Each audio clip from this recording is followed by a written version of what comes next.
May papayita ako. Kanina may bumagsak dito sa salamin. Ito siya oh. Kita niyo ba? Tapos maraming tubig dito. Tapos bumagsak siya dito. Tapos actually sa kanya yan eh. Yung water na yan. Kita mo ba? Yan. So ito siya.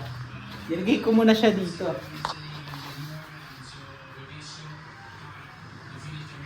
Yan. Kasi, di tayo. Kasi pinapahinga ko eh. Saan natin?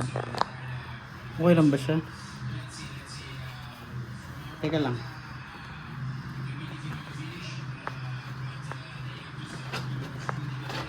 I think it's okay. Pinapahinga ko lang. Kasi parang init na init siya. Tapos, basang-basa siya. So, hello! O, pahinga ka muna dito ha. Parang mainit yung ano. Ano ba to? So, anong ibon ba to? Okay ka lang? Okay ka na? Pwede ka nang lumabas? So, pakakawalan natin mamaya. Dapat pala malamig. So, papahingayin lang natin. Tapos, pakakawalan natin later. Kasi mukhang nainitan siya. Basang-basa siya. Hinihingal pa. Ninervous tuloy siya. Relax lang, relax. Okay? Later na lang. Kung mainit to ah. Kalitan na lang natin. Yan na. Mandar ah. Snowy. Kailangan na maligo ni Snowy. Saan natin dadalhin yan? Sa maraming puno. Ito siguro mga araw kasi. Pero marami naman puno. Marami siyang pagtataguan, di ba? Dito ba? Ito siguro. Tingin mo dun? Hindi. Dito. Yung ano, ito kaya masyado. Dito. Pwede to? Ito oh. No?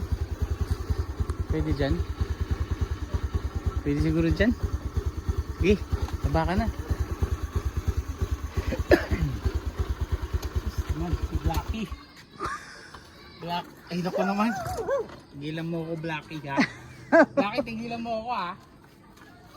Teka, dito siguro. Sana okay na siya kasi nakapagpahinga na, nakita ko malikot na siya eh, so pwede na. Oops. Ito yung head eh. Sana wala siyang pila eh, di ko na alam ah. Yung mga nag-PM dyan na akin na lang, alagaan ko, wag na. Bata. Ito na siya oh. Oh, likot na oh. Oh, di na siya. Ito yung kulay niya oh. Para siyang parrot, pero hindi. Dove. Sige na. Ready na? Baka bumangga pa to. Oh. Uy! Ito siya pumunta! Ang taas oh! Pubulik sa bahay ah. Pero hindi nakita ko, grabe yung lipad niya, ang ganda. Tapos pababa. Yun doon kasi, doon siya pumunta. Tumaas siyang ganyan, tapos pababa na. Ah, diba? Pababa yun eh. May ilog doon, so baka doon siya din galing. Ay nako. Oh well. Oh good. Diba? Sabi ko sa kanya dito. Gusto niya dun eh. Anyways. Natatawa yung cameraman ko. Galing ka na. Tayo mo na yan. Dito siya pumunta oh. So okay lang din. Andyan yung ilog oh. May lake dyan eh. So base sa taas niya, simula dun sa bubong ko. Takto lang, kaya. Huwag lang siyang bumangga, di ba? Okay na yun. Kita ko yung ano niya, ang ganda oh. Ganda ng lipad. Siguro kanina, yung bumangga dyan sa window, talagang mahina siya. Kasi, sakit eh. Sakit?